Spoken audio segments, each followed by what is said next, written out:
tardes, amigos de Caracas Radio. Lo mejor este viernes 22 de noviembre del año 2019. Todo el equipo que trabaja para ustedes a partir de esta hora los saluda. Variada y abundante información que compartir y analizar, como es costumbre, la tarde de hoy, luego de una intensa jornada de protestas en Colombia que dejó como saldo 3 víctimas mortales y decenas de detenidos en el marco del paro nacional del 21 de noviembre. La mayoría de las ciudades regresaron a la calma, a excepción de Bogotá, donde se han registrado focos de violencia, incluso saqueos de comercios e inmuebles de particulares. Lo comentaremos, como es natural, durante la tarde de hoy.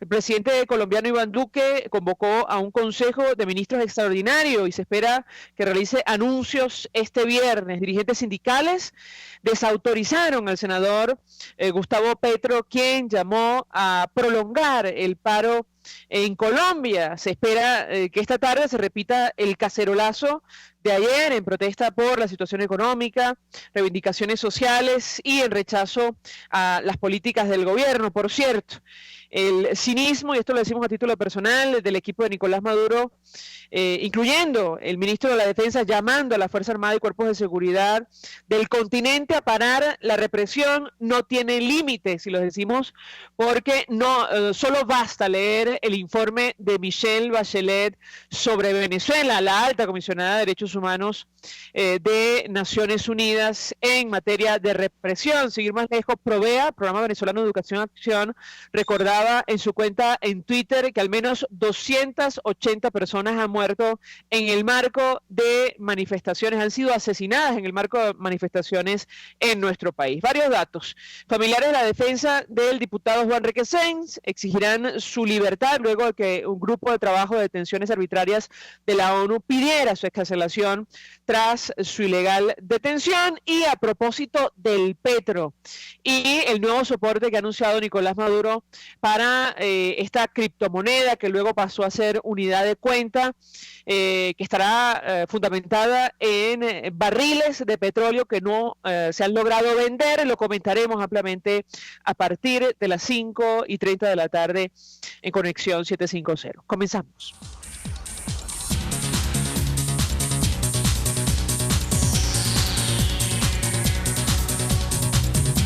¿Qué está pasando en este país? Y saludamos vía Skype a nuestro primer invitado, el profesor Jan Basset. Forma parte del equipo de la Universidad del Rosario, forma parte de la Facultad de Ciencias Políticas, Gobierno y Relaciones Internacionales. 1.000.000 de gracias por atendernos. Muy buenas tardes. Buenas tardes. Pues mucho interés, profesor, de escuchar su opinión, su análisis acerca de lo que está ocurriendo en Colombia. Hemos leído acerca de lo que podría ser el efecto contagio producto de las manifestaciones que hemos visto en otros países de América Latina. ¿Qué puede comentarnos? Pues sí, hay efectivamente un efecto de contagión, podríamos decir, y yo creo que la forma en que las protestas se están dando, pues muestran un poco esto. Las protestas hoy día están cambiando, ya no tienen líderes, no tienen tanta organización, se hacen por redes en tiempo real y a veces con desbordamientos violentos de pequeñas minorías, que es lo que vimos un poco en la jornada de ayer por la noche. En varias ciudades de Colombia, aunque en la jornada, digamos, pues transcurrió en normalidad en un primer momento, ¿no? La situación hoy día efectivamente es un poco tensa. Hay reportes de algunos saqueos en algunas partes de Bogotá y pues de que la protesta sigue en algunos puntos con cacerolazos como el que tuvimos ayer por la noche. Es un poco la situación en la que estamos, y estamos esperando un poco qué va a pasar con el resultado del Consejo de Ministros que estaban evocando y qué va a decir Iván Duque. Sobre este tema, profesor, destacábamos desde muy temprano la declaración del presidente de Colombia, Iván Duque, advirtiendo: los estamos escuchando, en un mensaje dirigido a los ciudadanos. Yo le pediría un comentario en torno a este tema. Entendemos que dependerá lo que ocurra de las medidas que asuma el Ejecutivo y la posibilidad de establecer algún tipo de diálogo con los convocantes a esta paralización. ¿Qué puede decirnos? Sí, efectivamente, lo que se espera es que el presidente convoque a alguna forma de diálogo nacional, efectivamente, con los organizadores del paro y quizás más allá, porque lo que hemos visto ayer es que el paro finalmente, el descontento con el gobierno desbordó las organizaciones del paro, entonces hay que discutir con estas organizaciones, pero quizás más allá de ellas, y el presidente va a tener que pensar en alguna metodología para convocar a un diálogo muy amplio, con fechas, con metodologías. Es lo que tiene que anunciar ahora, porque obviamente una cosa es anunciar que está listo para dialogar, otra cosa, digamos, es encontrar una forma para organizar este diálogo, y es lo que esperamos en el día de hoy, más allá de posibles cambios en su gobierno y de posibles acuerdos políticos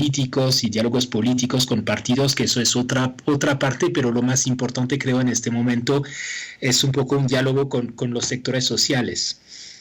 Profesor, nos llamó la atención estas declaraciones de dirigentes sindicales desautorizando al senador de izquierda de Colombia Humana, Gustavo Petro, quien está llamando a prolongar esta paralización. Yo le pediría un comentario en relación a este tema. Sí, yo creo que, bueno, Gustavo Petro, como es natural, digamos, como uno de los líderes de la oposición, ha tratado de mostrarse como uno de los líderes de la protesta, pero es que la verdad es que nadie lidera esta protesta, ¿no? Hay muchos sectores distintos acá, muchas reivindicaciones distintas que se acumulan y por lo tanto, pues no hay un vocero ni siquiera un grupo de voceros tan claramente identificados, ¿no? Y eso dificulta la tarea del gobierno en este empeño de dialogar. Hay efectivamente que escuchar las organizaciones que convocaron, es decir, las centrales sindicales, organizaciones estudiantiles, del magisterio, etcétera, pero yo creo que hay que ir mucho más allá. Seguramente, profesor, ha escuchado usted la opinión de los factores democráticos de nuestro país, de especialistas, advirtiendo sobre el posible papel del régimen venezolano o de la izquierda internacional en este tipo de hechos. Yo le pediría un comentario. Trascendía ayer la supuesta detención de varios ciudadanos venezolanos. Esto ya lo hemos conocido en Bolivia, pasó en Ecuador. ¿Qué puede decirnos al respecto?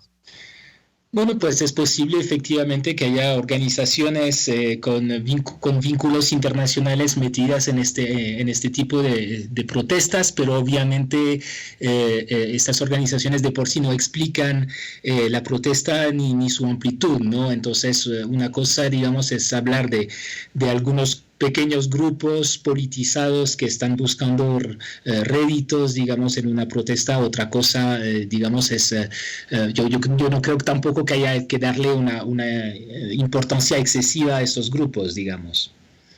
Profesor, preocupa y mucho que se repita en Colombia el mismo proceso que nos tocó vivir en Venezuela, producto de la llegada de la Revolución Bolivariana en 1998. Nos decía algún analista el día de hoy que el contexto histórico, incluso la situación tan compleja que hay en el vecino país, podría dar paso a una situación similar. Yo le pediría un comentario de su parte en relación a este tema.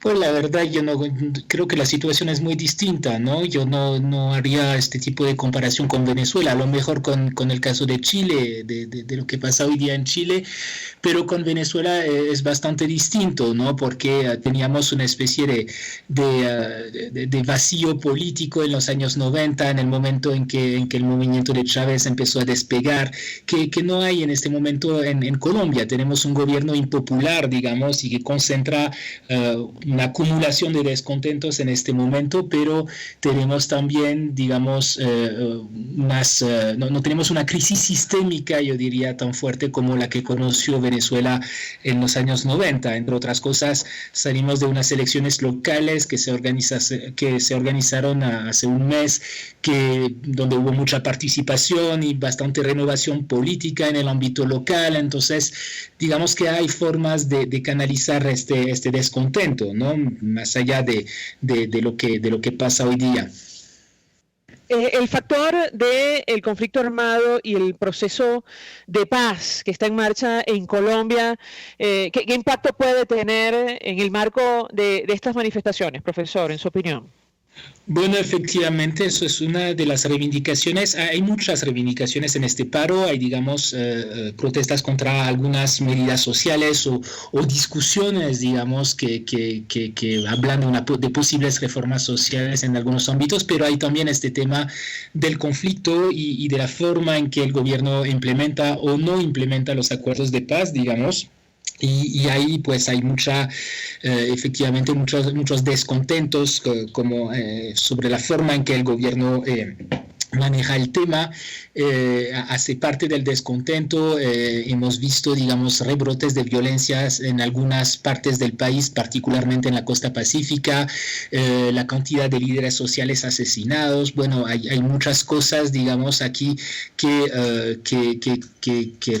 han derivado en críticas fuertes en la política de Iván Duque sobre estos temas.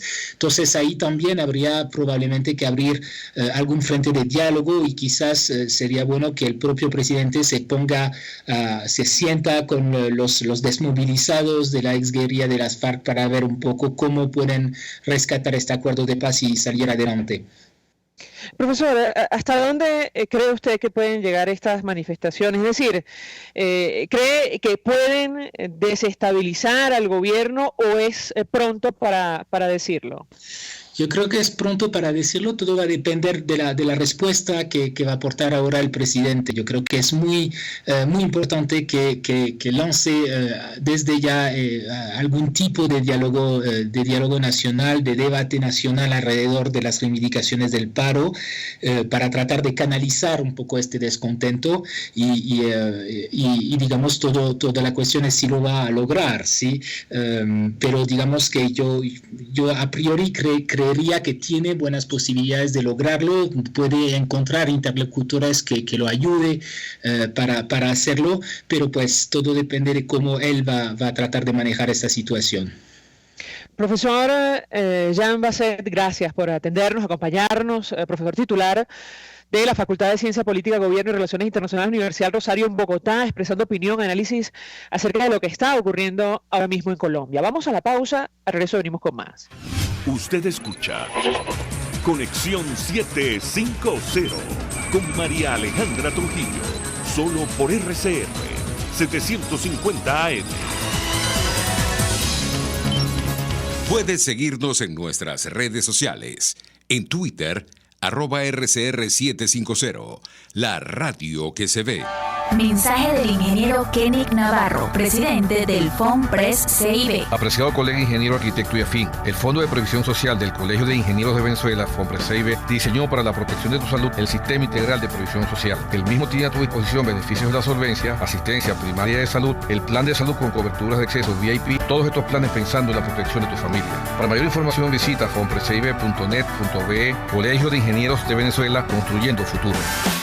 Mis amigos, quiero hablarles de Vilap Biodiagnóstica, un nuevo laboratorio clínico con un concepto original. Además de estar dotado con los equipos de la más reciente tecnología y el personal de más alta calificación, Vilap Biodiagnóstica te ofrece ambiente y trato amables y los precios más económicos en todos tus exámenes de laboratorio. Pide tu cita en el 0212-945-5788. Vilap Biodiagnóstica. Precisión y confianza en laboratorio clínico. Cuando la voz es protagonista, esto es lo que se escucha. Este domingo en Conversaciones recordaremos en series de televisión antiguas Patrulla de Caminos. recordaremos a Oscar Llanes. Me complace decir la verdad. A mí lo que me parece. Y también hablaremos de los candidatos presidenciales del año 2013. Con la fuerza incontenible de Teodoro.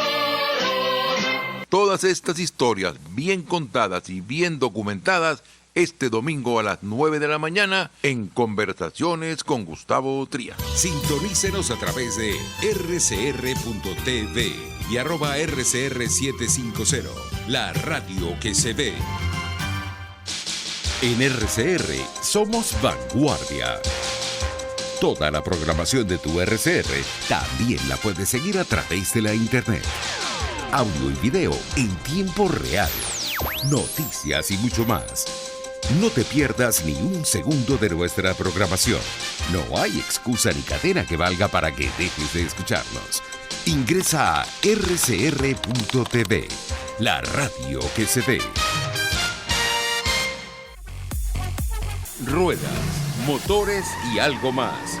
El primer, único y más completo programa radial dedicado por entero al fascinante mundo de los motores y la velocidad. Ahora también los sábados, a las 5 de la tarde. Los fines de semana son de ruedas, motores y algo más. Con Alberto Hidalgo Caro, por rcr.tv, la radio que se ve. Antes de empezar el día, entérese de lo que acontece en el país junto a Pedro García Otero en Titulares de la Mañana. De lunes a viernes a las 6:30 de la mañana. Acompáñelo y empiece su día bien informado. Titulares de la Mañana con Pedro García Otero. Solo por RCR 750 AM. Porque lo bueno une. Conéctese a la emoción del hippismo nacional e internacional en Trasnocho Hípico, con la llave ganadora, Jesús Oropesa y Héctor Alonso. Estadísticas, entrevistas, pronósticos. Trasnocho Hípico, todos los miércoles, jueves y viernes a las 11 de la noche. Solo por RCR Deporte, 750 AM. El poder de la comunicación en tus manos. Conexión 750 con María Alejandra Trujillo. Solo por RCR 750 AM. Continuamos, amigos, en Conexión 750 y lo dicho, la Comisión de Detenciones Arbitrarias de Naciones Unidas, el grupo de detenciones arbitrarias de Naciones Unidas pidió la excarcelación del diputado Juan Requesens, producto de su ilegal detención, entre otras razones. Sus familiares y su defensa han exigido que se ha puesto en libertad, tomando en consideración, entre otras cosas, que el lunes, en teoría, se celebra la primera audiencia del juicio en su contra. Nos acompaña vía telefónica para hablar acerca de este tema el doctor Juan Guillermo Requesens, padre del diputado Juan Requesens. Como siempre, gracias por atendernos. Buenas tardes. Gracias, María Alejandra. Gracias a ustedes. Aquí estamos pendientes. Bueno, mucho interés, doctor, de conocer los detalles acerca de este documento de Naciones Unidas que entendemos ya está en manos de los tribunales que llevan el caso contra el diputado Requesens. Lo escuchamos. Bueno, exactamente. Ese comunicado sobre la liberación de Juan que está pidiendo las Naciones Unidas, hay 3 puntos importantes: su liberación inmediata, resarcir sus daños y abrir una investigación y establecer las responsabilidades a aquellas personas que desde el primer día hasta ahora han violentado los derechos humanos de Juan, sus derechos fundamentales, y fueron partícipes de esa detención arbitraria y tratos crueles e inhumanos.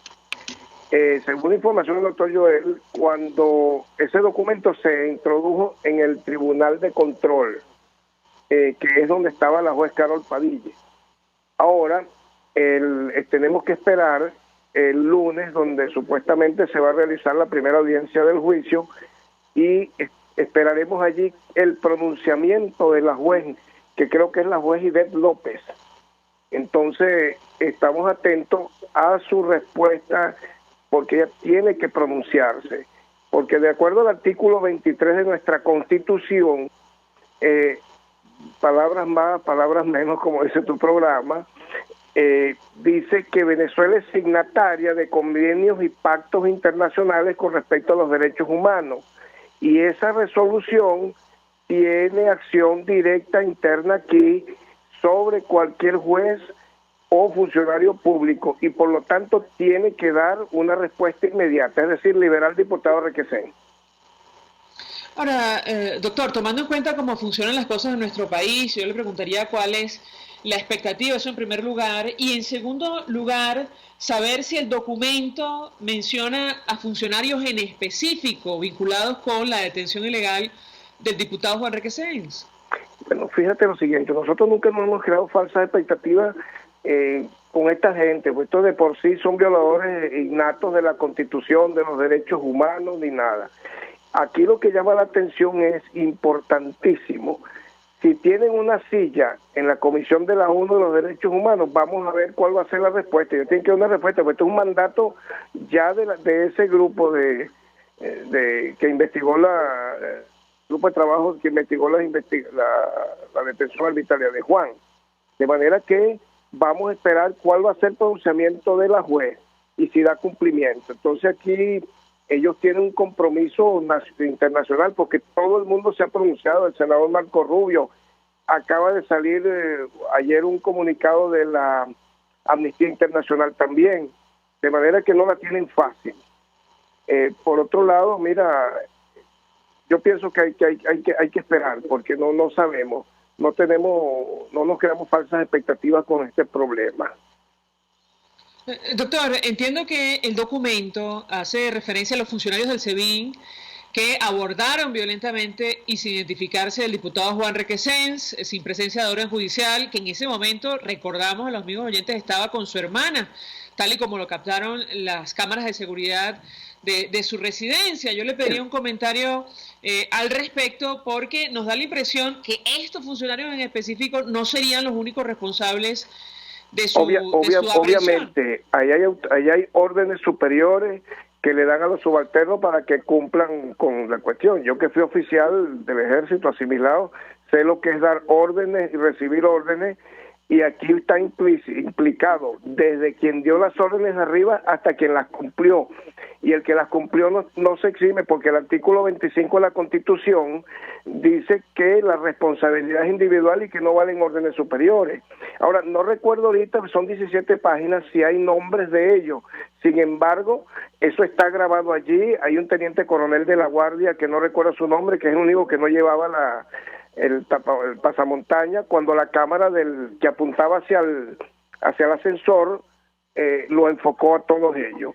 De todas maneras, así hayan quedado ellos o hayan llegado encapuchados, los superiores saben quiénes fueron en esa comisión, y ahí es donde se exige que sea una investigación seria para dar con todos los responsables, desde el primer funcionario de más bajo rango, que son los detectives, hasta arriba, hasta el director del SEBIN, que en ese momento era el general Gustavo González López, y porque ellos estaban en conocimiento que estaban violentando el Estado de Derecho de dos ciudadanos venezolanos, a Rafaela y a Juan por llevárselos sin una orden, y a Juan Requesens por violentar su inmunidad parlamentaria de acuerdo al artículo 200.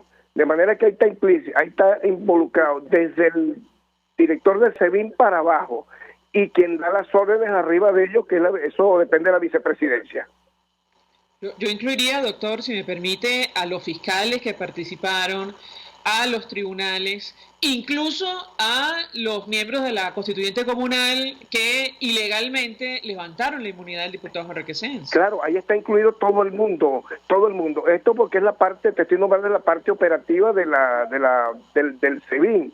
Sin embargo, ahí están los fiscales, está la misma juez que sabe, porque acuérdate que aquí no hay separación de poderes, ellos reciben poderes, órdenes desde arriba, ahí tienen que estar los fiscales, la misma constituyente que, bueno, yo diría que intentaron, ¿cómo se llama eso?, quitarle la inmunidad parlamentaria a Juan. Eso es un ente que no existe, eso es irrito, lo que se cometió fue un abuso. Juan sigue siendo diputado porque la única institución que puede hacerlo es la Asamblea Nacional, de manera que él sigue siendo diputado. Ahora, el mismo Tribunal Supremo, también el tribunal irritó ese, que también emitió las órdenes después y a destiempo, de manera que hay una violación flagrante de todo el debido proceso, etcétera, hasta nuestros días. Incluiría también, doctor, si me permite, al propio Nicolás Maduro, quien creo que en cadena de radio y televisión mostró los videos denigrantes en los que aparecía su hijo. Obviamente, por eso estoy nombrando en orden jerárquico desde abajo arriba, desde el detective, el rango de los inspectores, subinspectores, comisarios, hasta llegar al director del SEBIN. De ahí va la vicepresidenta, porque el SEBIN está adscrito a la vicepresidencia, y de ahí a Nicolás Maduro. De manera que cuando aquí cambie esta situación y se abran las investigaciones como debe ser, aquí se van a establecer todas las responsabilidades y no van en órdenes superiores porque la responsabilidad es individual. Doctor, ¿cuál es la situación del diputado? ¿Cómo se encuentra él? Sobre todo de cara al inicio, en teoría, del juicio en su contra el próximo lunes. Bueno, fíjate, te voy a decir, él moralmente y espiritualmente, él mantiene ese espíritu de lucha que tenemos que seguir apoyando al presidente encargado Guaidó y a la Asamblea Nacional en todas las iniciativas, todo lo que implique la lucha para salir de este oprobio.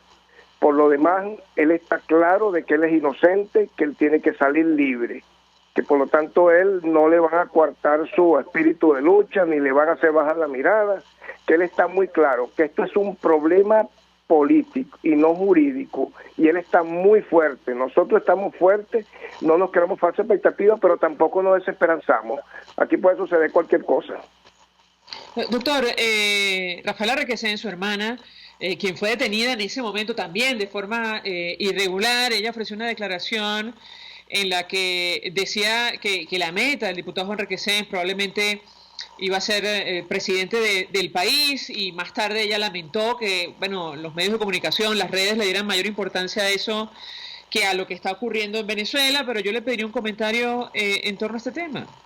Bueno, fíjate lo siguiente, ya que tú nombras que ese día se llevaron a Rafaela también de una manera irregular, ella es la testigo fundamental de esa violación, de ese arresto o de ese secuestro que fueron sometidos.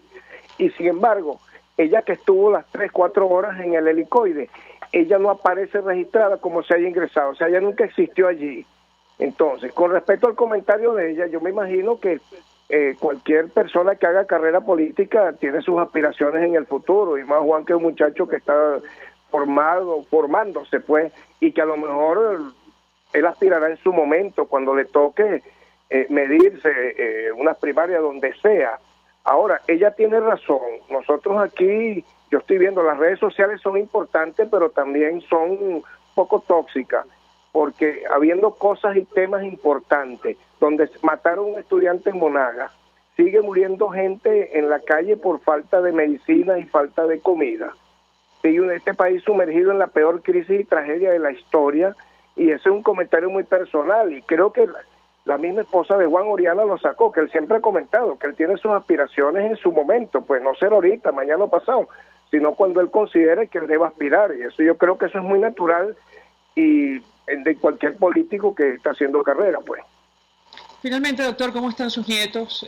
Veíamos a uno de ellos participar en una de estas últimas movilizaciones. ¿Qué puede decirnos? Bueno, ellos están ahorita en Puerto Ordaz con su mamá. Ellos vienen cuando hay visita, cuando vamos a planificar sus visitas, porque hubo un momento donde los trajimos y esa semana le suspendieron la visita por 15 días a Juan, órdenes superiores, como dicen ellos. Ellos están muy bien. La niña de 4 años, ella lo que se le ha dicho siempre es que su padre está en una misión secreta, y que bueno, ella no sabe ni entiende lo que es su papá está preso. El niño tiene 2 años tampoco, pero él no entiende. Pero su madre siempre, cuando hay actividad de calle, incluso cuando Juan cumple años, que hubo el acto en los Palos Grandes, donde cuando están aquí, ellos siempre están con nosotros en la calle, digamos, representando a su padre también de una u otra forma, a pesar de que su inocencia no les permite entender qué es lo que está pasando. Doctor Juan Requesens, Juan Guillermo Requesens, 1 millón de gracias por atendernos, como siempre, acompañarnos, padre del diputado Juan Requesens, ofreciendo detalles acerca de este informe del Grupo de Trabajo de Detenciones Arbitrarias de Naciones Unidas que pide la liberación del diputado Juan Requesens tras su detención ilegal, y esto de cara a la celebración, entendemos, la primera audiencia de juicio en contra del parlamentario. Doctor, gracias, vamos a la pausa, a regreso venimos con más. Estás en sintonía de Conexión 750, solo por RCR 750 AM. Puedes seguir nuestra programación a través de rcr.tv, la radio que se ve. Mensaje del ingeniero José Peraza, tesorero del FOMPRES CIB. Estimado colega ingeniero, arquitecto y profesional afín, el Colegio de Ingenieros de Venezuela y el Fondo de Previsión Social, preocupado por la salud de tu familia, ha diseñado un sistema de salud integral que coloca a tu disposición y que contiene asistencia primaria de salud, ambulancia, hospitalización, cirugía, oftalmología, dermatología, fisioterapia, psicología, odontología, farmacia y funerario. Para mayor información, visítanos a nuestros portales cib.net.be, fomprecib.net.be, Colegio de Ingenieros de Venezuela, construyendo futuro. Para atender a sus comensales, Bueno Restaurant abre sus puertas a las 8 de la mañana de lunes a domingo y te ofrece desayunos, almuerzos y cenas insuperables y sabrosísimas. Date el gustazo y concursa desde el 30 de octubre hasta el 30 de diciembre y gánate la camioneta Toyota del año, full equipo y 0 kilómetros. Bueno Restaurant, para comer lo mejor y lo que tú quieras. En la sexta avenida entre tercera y quinta transversal de Altamira en Caracas. Bueno Restaurant, para comer y ganar como nunca. RCR 750 AM. Porque lo bueno une. Este programa es presentado por Puig es María. María es de Puig. La Academia de Ciencias Físicas, Matemáticas y Naturales presenta El progreso tiene su ciencia. Hoy presentamos los escorpiones venezolanos y su particular veneno.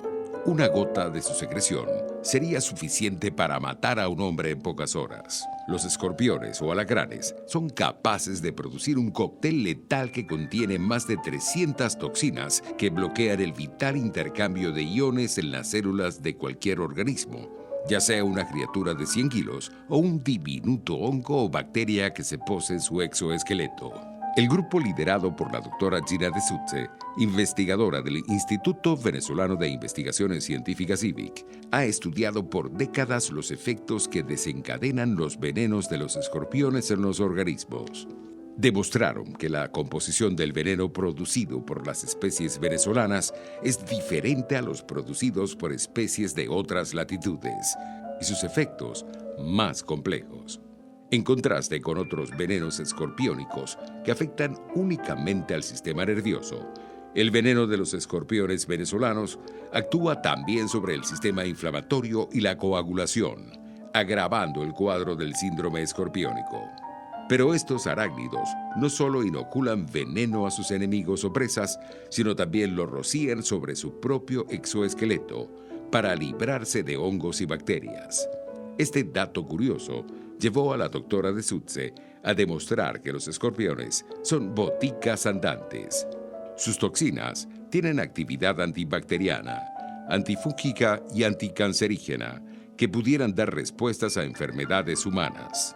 Estos importantes hallazgos han convertido a la doctora de Sutze en líder en el campo de la bioquímica de venenos y sus efectos fisiológicos, y en honor a su labor, una nueva especie de escorpión fue nombrada con su apellido, Microtitius de Sutze. El progreso tiene su ciencia. La Academia de Ciencias Físicas, Matemáticas y Naturales presentó El progreso tiene su ciencia. Para más información, www.acfiman.org. Cuando cierras los ojos y viajas en el tiempo. Cuando el sabor te transporta a otro lugar. Cuando el olor te hace recordar momentos únicos. Esa es María Puig, una galleta que es un pedacito de tu historia. María Puig, una galleta que endulza tu vida. María Puig, una galleta que te ha acompañado por más de 100 años. Puig es María, María es de Puig. Este programa fue presentado por Puig es María, María es de Puig. RCR 750 AM. Porque lo bueno une. María Alejandra Trujillo te acompaña en Conexión 750. Solo por RCR 750 AM. Claro y raspado. Continuamos, amigos, en Conexión 750, y a propósito del petro, esta figura que se ha creado el equipo de Nicolás Maduro, que inicialmente era una criptomoneda para luego pasar a unidad de cuenta. Bueno, ahora, según se nos ha dicho, estará soportada por 30 millones de barriles de crudo que entendemos Venezuela no ha podido vender, y le preguntamos a nuestro siguiente invitado el impacto que esto puede tener o no, si va a reactivar o no la posibilidad de que esto finalmente, como ha deseado desde el inicio, esto del petro se transforme en una moneda de cambio en nuestro país. Andrés Rojas Jiménez es periodista especializado en la fuente económica, está al frente del portal petroguía.com. Andrés, como siempre, gracias por atendernos. Muy buenas tardes. Gracias a ti, María Alejandra, y a tus oyentes. Mucho interés, Andrés, de conocer tu opinión, análisis acerca de este tema. Inicialmente eran las reservas de petróleo, luego minerales, ahora 30 millones de barriles de crudo que no se han podido vender. ¿Qué futuro le ves tú al petro? Te escuchamos. Mira,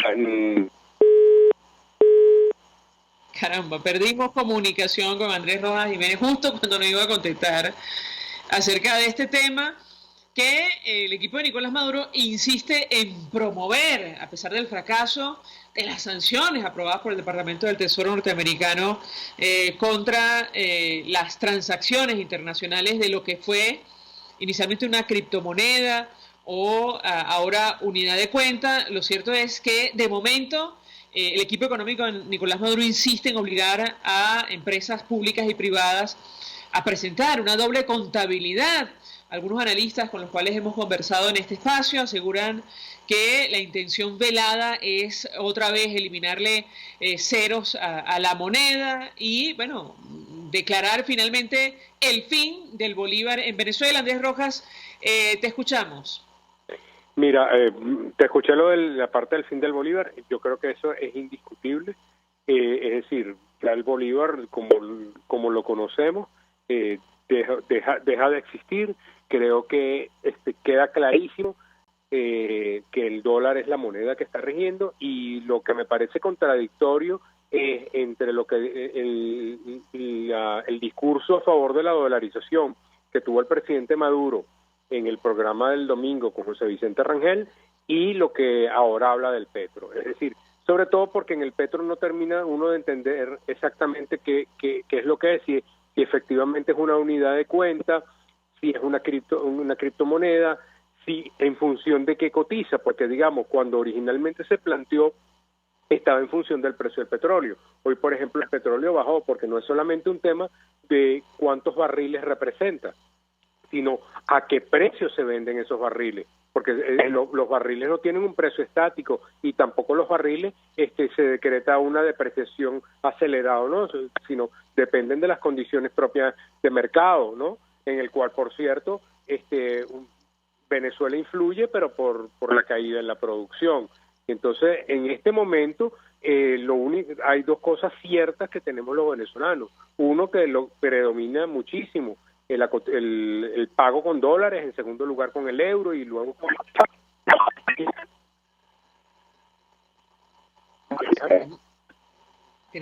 Yo acabo de regresar ahorita de Colombia y uno camina por la carrera séptima de Bogotá y uno ve una cantidad de artesanos haciendo origami con billetes venezolanos. Ahora, Andrés, ¿por qué, en tu opinión, el equipo económico de Nicolás Maduro insiste con esto del petro? Porque, entre otras cosas, tú me corregirás si me equivoco, cuando él anuncia que certifica y entrega 30 millones de barriles líquidos disponibles para la venta, eso es en tanto logren salir de ellos. Cuando eso se venda, pues ya no existirán. ¿Qué puedes decirnos? Mira, en un primer momento, cuando el petro se lanzó, que si bien se señaló que era un criptoactivo, también hubo un momento que se señaló que podía ser unidad de cuenta e incluso podía ser una moneda, es decir, una moneda que sustituyera definitivamente nuestra denominación del bolívar y por el hecho de estar atado al precio del petróleo y estar atado a monedas fuertes, se presumía, digamos, al menos en el discurso oficial, que podía ser estable. Pareciera, es decir, para no decir abiertamente que vamos a una dolarización, pareciera nuevamente que utilizamos esa denominación del petro, sin tener claridad cómo, si el petro va a ser tangible en términos de que tú lo puedas ver o va a seguir siendo una unidad de cuenta. Entonces, hay distintas interpretaciones, las fuentes no tienen, digamos, cuando tú hablas con gente vinculada con el gobierno, ves contradicciones en el discurso oficial, tú no ves una voz definitiva, más allá de la del presidente de la República, en la cual, por eso te decía, hay como una contradicción, es decir, el presidente habla prácticamente de una dolarización el domingo pasado en el programa con José Vicente y ahora habla del petro, es decir, ahí hay unas contradicciones, es decir, alguien podría decir, bueno, sí, pero hay unas referencias en la cotización del petro cuando hace la conversión en función de los barriles y del dólar, eso es verdad, pero no hay claridad en cuál va a ser el uso, no hay claridad tampoco en lo que tiene que ver con el hecho de que las empresas se tengan que ver obligadas a llevar una doble contabilidad, que por cierto, yo no diría doble contabilidad entre Bolívar y Petro, es triple contabilidad, porque muchas empresas, sobre todo empresas de comercio, están llevando ya un registro de las transacciones que les están entrando en divisa, básicamente en dólares. Entonces, prácticamente las compañías aquí ya están llevando una triple contabilidad.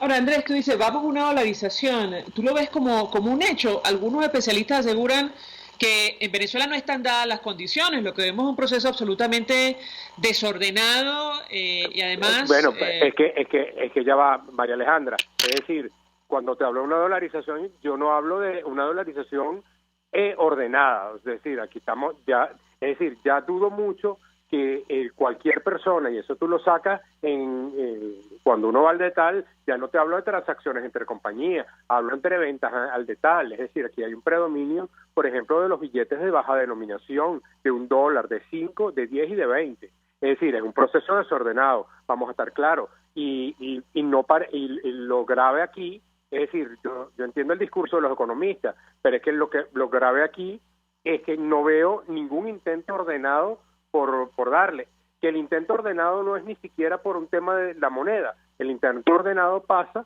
porque haya un sentido de frenar la inflación, es decir, la dolarización lo que le ha permitido en algunos productos, no en todos, es que haya cierta referencia de cuánto te cuesta un producto en dólares.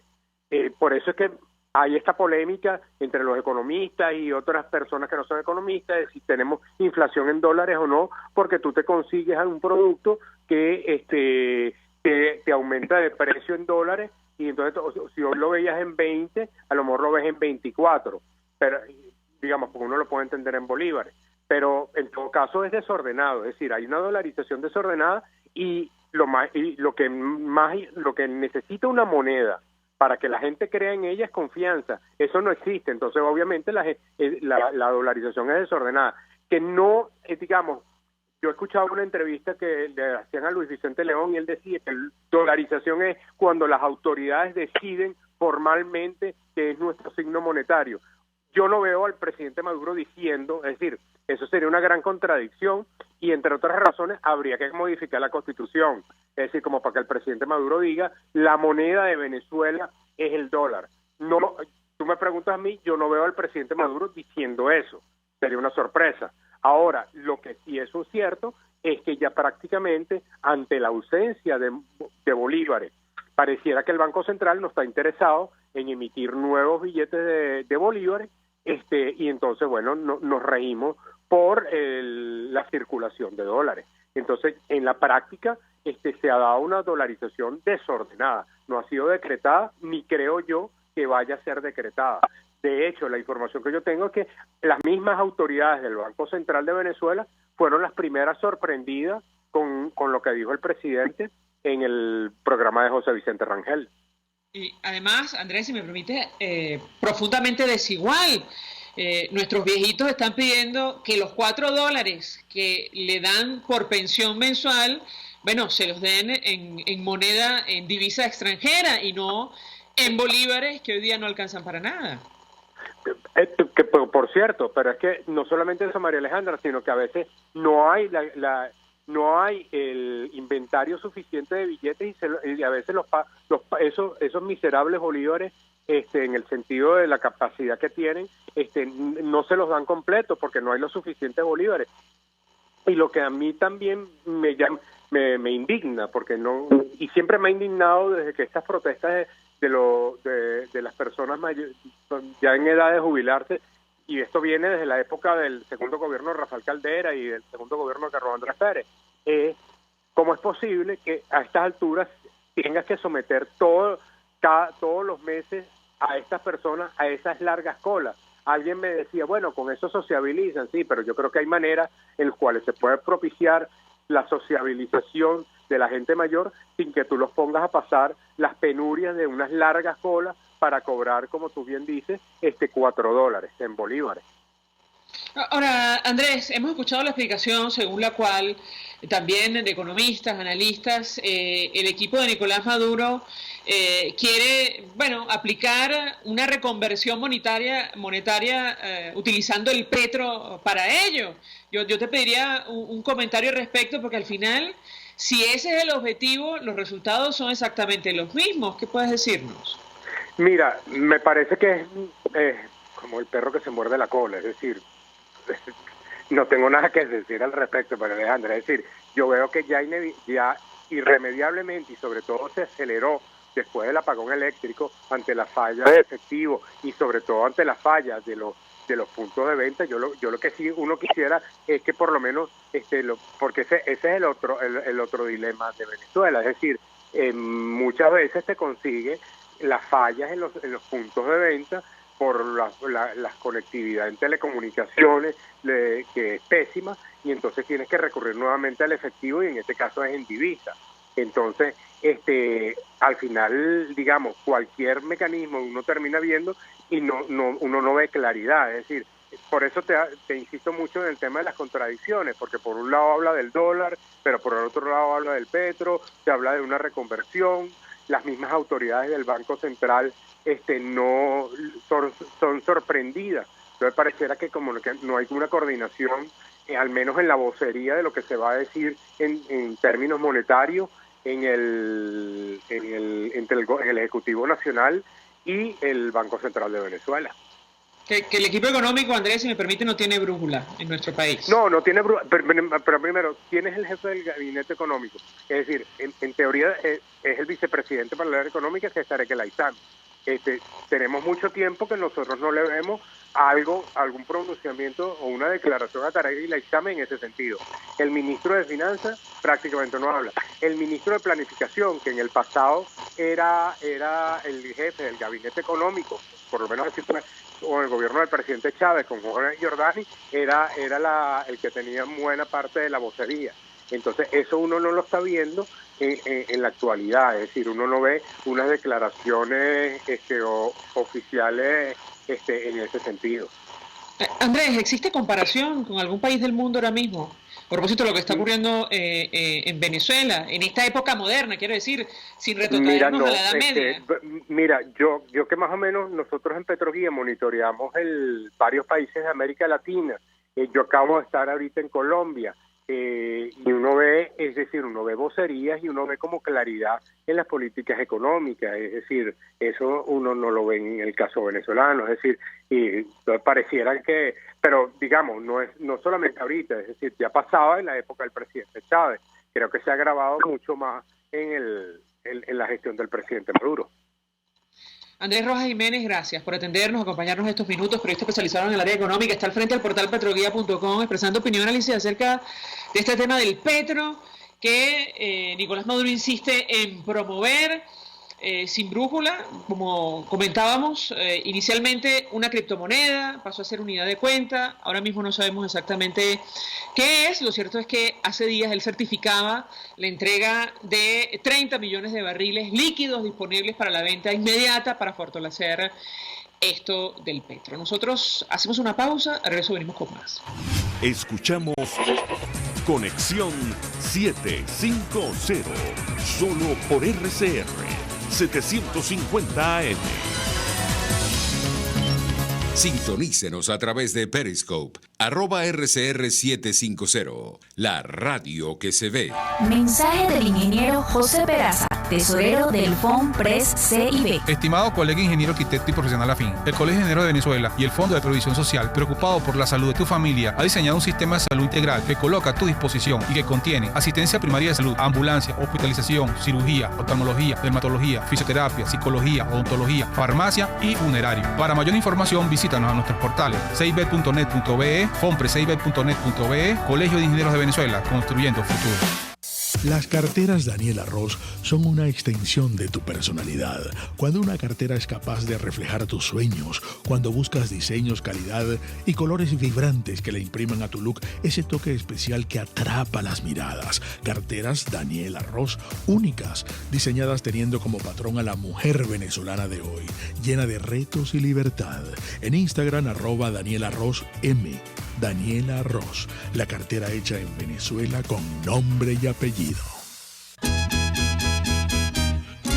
Una ventana para las propuestas y denuncias de las comunidades populares de Venezuela. Evelyn Martínez y la Red de Ciudadanos llegan debatiendo problemas y promoviendo soluciones. Es el Radar de los Barrios. Por la autonomía de los movimientos sociales que no pueden ser complementos de partidos o gobiernos. El Radar de los Barrios, de lunes a viernes, a partir de las 10 de la mañana, por RCR 750 AM. El poder de la comunicación en tus manos. Conexión 750, con María Alejandra Trujillo. Solo por RCR 750 AM. Continuamos, amigos, de Conexión 750. Cerramos con información de interés. El portal Efecto Cocuyo informa que usuarios reportan fallas eléctricas en varias zonas de Caracas este 22 de noviembre. Y el presidente de Colombia, Iván Duque, informaba hace algunos minutos que a esta hora estaba liderando el puesto de mando unificado desde la Policía Nacional de Colombia con el Ministerio de Interior y miembros de la Fuerza Pública. Vía teleconferencia estaban adelantando con el alcalde de Bogotá, Enrique Peñalosa, evaluación y seguimiento a recientes alteraciones de orden público en algunas zonas de la ciudad.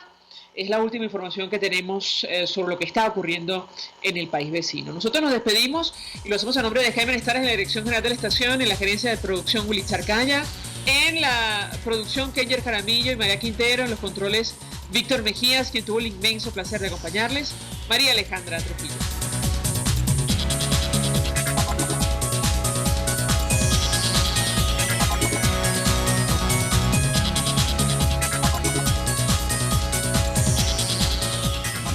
RCR presentó